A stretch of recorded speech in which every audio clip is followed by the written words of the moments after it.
aliados para fazer a escolha que quisessem. Foi colocado ontem, com clareza, pelo Partido Verde Nacional, que nós levamos para os dois candidatos fazerem análise do nosso projeto maior.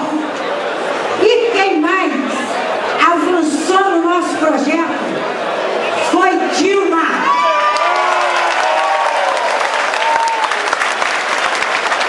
A partir daí, o nosso compromisso maior, partidário não, militância sim.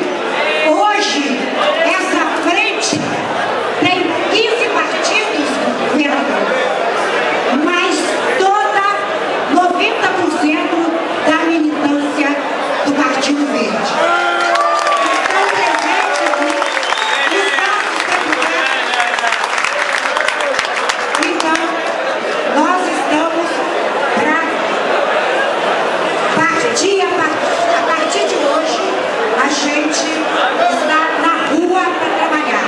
E convoco muito mais, com muito mais força, as mulheres que estão aqui, para que a gente vá para a rua e buscar cada voto que nós precisamos.